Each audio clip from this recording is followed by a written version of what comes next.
Assalamualaikum warahmatullahi taala wabarakatuh. Apa khabar anak-anak tahun 3 Al-Jazari? Hari ini kamu bersama dengan saya, Cikgu Nur Aisyah binti Jajuli. Saya akan mengajar kamu semua subjek matematik. Baik, sebelum kita memulakan pembelajaran kita pada hari ini, mari kita sama-sama membaca doa untuk belajar supaya majlis semoga pembelajaran kita pada hari ini mendapat rahmat dan keberkatan daripada Allah Subhanahu Wa Taala, insya-Allah. Okey, mari sama-sama kita baca doa ya. Bismillahirrahmanirrahim. Allahumma aftah alaina hikmataka wanshur alaina min khazaini rahmatika ya arhamar rahimin. Amin ya rabbal alamin. Okey, alhamdulillah. Okey. Saya rasa semua orang dah dapat buku teks matematik tahun 3 ya. Okey, untuk makluman kamu semua, buku teks matematik tahun 3 ada 2 buku iaitu jilid 1 dan juga jilid 2. Jilid 1 ni kita akan insya-Allah kita akan habiskan tajuk atau topik itu dalam bulan 7 insya-Allah. Okey, kemudian kita akan sambung pada buku teks matematik jilid 2. Okey. Okey. Untuk standard pembelajaran pada hari ini, okey, apa yang kamu akan dapat nanti adalah pertama, kamu boleh menamakan nombor hingga 10,000. Kemudian yang kedua, membaca sebarang nombor yang diberi dalam perkataan. Dan yang kedua, menyebut sebarang nombor yang diberi dalam bentuk angka. Okey, jadi tajuk pembelajaran kita pada hari ini adalah nombor bulat hingga 10,000.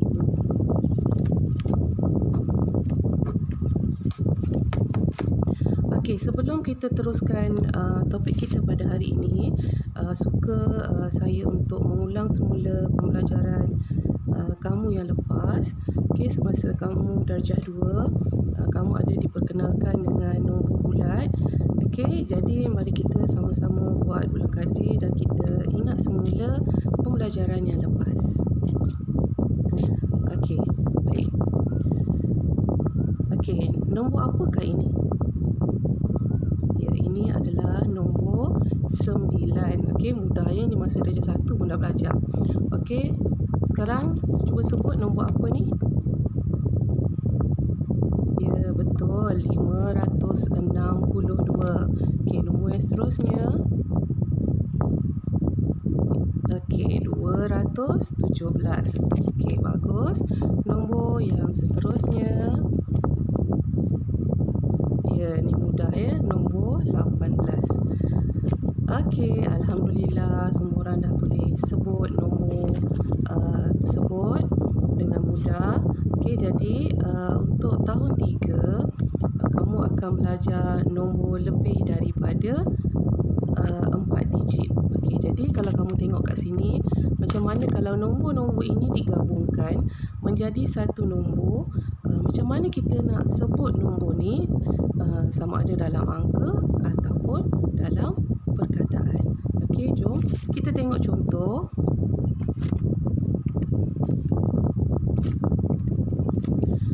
Okey, baik. Okey, macam mana kita nak sebut nombor ni? Okey, benda pertama ialah kita kena tahu nilai tempat bagi nombor-nombor ya. Okey, nilai tempat ni apa dia? Okey, nilai tempat ni untuk memudahkan untuk kamu mengingat ialah tempat tinggal nombor. Kat mana nombor tu tinggal? Okey, semasa darjah 3 kamu dah belajar kan nilai tempat ni. Okey, so mari kita buat ulang kaji sikit.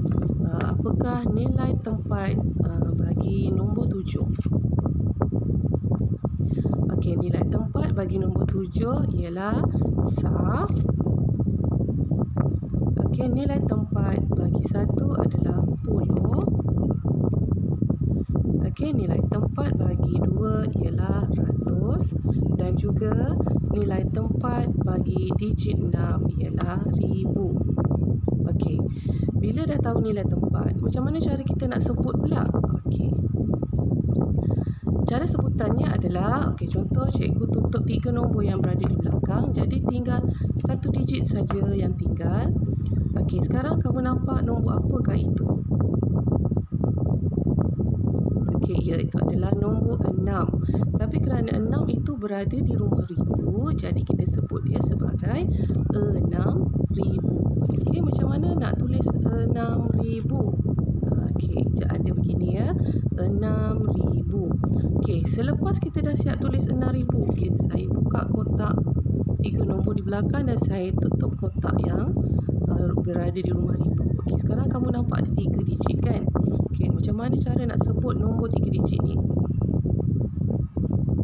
Okey, kita akan sebut 217. Okey, jadi kita akan tulis nombor ini.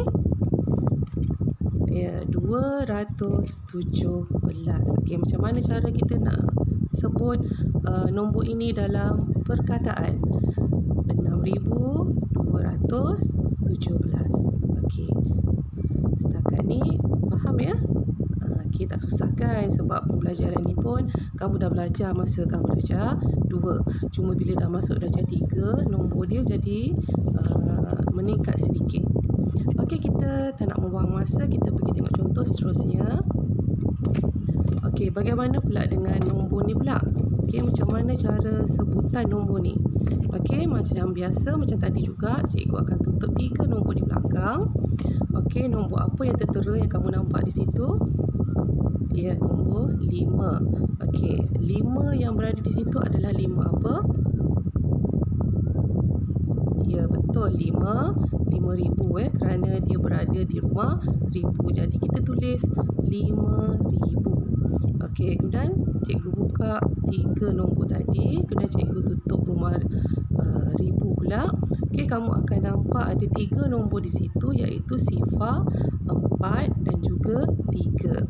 Okey, sifar itu nilainya adalah di tempat ratus ya. Jadi kita tak sebut sifar itu sebagai sifar ratus. Okey, sebab kita pun tak pernah dengar lagi sifar ratus 43, betul tak?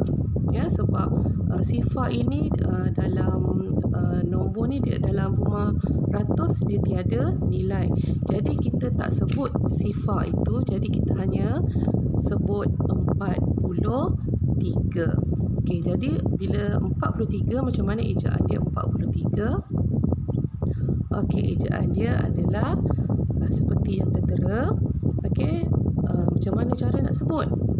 Okey, kita sebut dia 5,043. Okey, kalau kamu tengok kat situ ya, rumah ratus tu adalah nombor sifar. Jadi bila bila nilai dia adalah sifar, jadi kita tak perlu nyatakan ataupun kita tak perlu tulis ya, kerana sifar itu tiada nilai. Baik, seterusnya. Okey, macam mana pula kita nak menukar perkataan, nombor dalam perkataan kepada angka? Okey, di sini cikgu ada sediakan kotak kita panggil dia sebagai kotak rumah nombor lah, senang ya. Okey, untuk senang kamu ingat, kita letakkan rumah dia iaitu sah, puluh, ratus, ribu dan puluh ribu. Kenapa saya letakkan kotak rumah nombor ni di sini ya, supaya mudah untuk kamu menjawab soalan yang melibatkan nombor dalam perkataan. Okey. Untuk nombor dalam perkataan, okey, untuk menukar nombor dalam perkataan pula, cara dia berbeza sedikit dengan yang tadi ya. Okey, untuk ni kita kena ada benda pertama kita kena buat adalah sempadan ya. Ini kita sebut sebagai sempadan ataupun garisan sempadan. Okey, garisan sempadan ataupun senang cerita kita kata tembok lah ya. Okey, tembok untuk memisahkan rumah ribu dan juga rumah ratus, puluh dan juga sah ya, untuk memudahkan kamu untuk menulis nanti ya. Kalau macam tadi saya tutup 3 nombor di belakang kan, kalau melibatkan dalam perkataan pula saya tulis ataupun saya lukis sempadan garisan sempadan. Okey, begitu juga dengan rumah nombor ni, okey, kotak tempat tinggal nombor ni pun kita kena letak sempadan. Di mana kita letak sempadan tu? Okey, sama juga kita letakkan di sebelah ribu.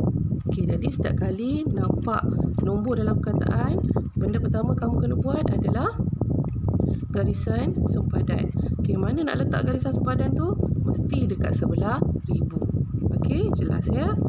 Okey, bila kita dah letakkan garisan sempadan, jadi maka mudahlah untuk kamu menulis nombor dan memasukkan nombor dalam kotak rumah yang disediakan. Okey, kita tengok sempadan ribu.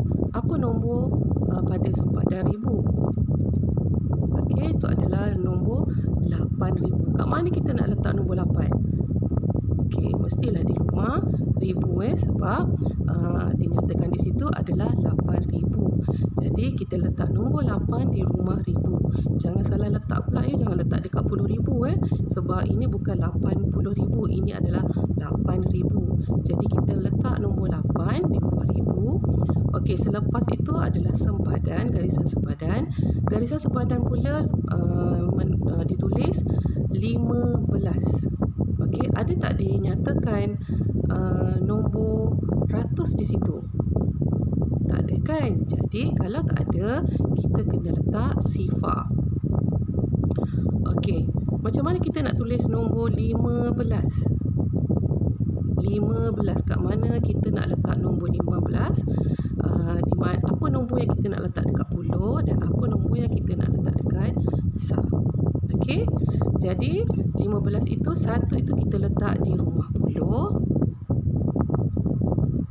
Okey, dan sah pula kita letak nombor 5. Okey, jadi bila kita dah isi kotak rumah ni, kotak nilai tempat ni, senanglah untuk kita salin semula apakah nombor tersebut. Okey, jadi inilah dia nombor 8,015 bila ditulis dalam angka. Okey, kita tengok contoh satu lagi. Okey, ini adalah contoh yang terakhir. Okey, 10,000. Okey, cuma dua patah perkataan saja ya. Okey, cuma dua patah perkataan. Okey, jadi macam mana cara kita nak buat mula-mula? Ingat lagi tak tadi? Kita kena buat apa dulu? Ya, kita kena buat garisan sempadan. Kat mana kita nak letak garisan sempadan? Okey, betul kita letak garisan sepadan di sebelah ribu. Begitu juga di rumah, kotak rumah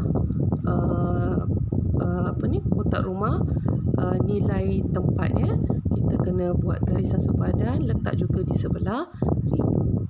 Okey, jadi sekarang macam mana kita nak tulis nombor ni pula? Okey, dia hanya nyatakan 10,000. Okey, macam mana nombor 10 ni?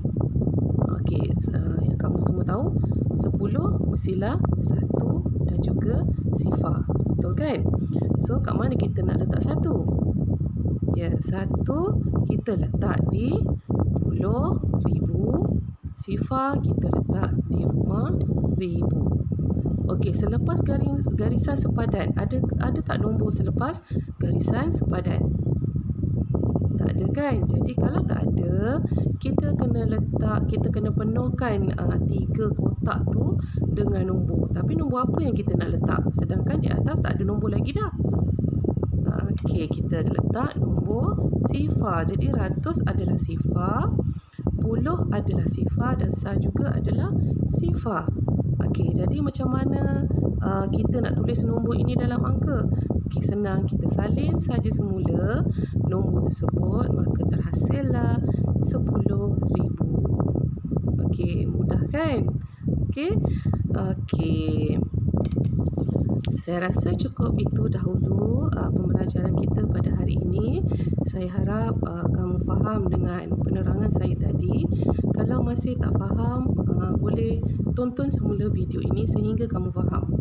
Okey, jadi sebelum saya mengakhiri pembelajaran kita pada hari ini, okey, saya nak kamu buat latihan yang saya dah tulis ni. Buat latihan di buku tulis matematik. Okey, semua orang dah ada buku tulis matematik kan? Okey, tulis di buku tulis matematik adik-adik, salin latihan ni, dan jawab. Kemudian cikgu nak kamu hantar tugasan ini dalam link Telegram yang saya dah sertakan sekali di dalam WhatsApp kelas 3 Al-Jazari. Okey, cukup dulu setakat ini. Kita akan berjumpa lagi insya-Allah di sesi yang akan datang. Okey, semoga saya doakan semoga kamu semua sentiasa dilindungi oleh Allah. Okey, jaga diri masing-masing, stay at home. Okey, dan sekali lagi saya nak ingatkan, okey, jaga kebersihan diri. Okey, sentiasa mandi, basuh tangan ya. Kerana dalam musim pandemik Covid ni, kuman tu kita tak nampak kan. Jadi kita kena sentiasa jaga-jaga. Baik, itu sahaja. Assalamualaikum warahmatullahi taala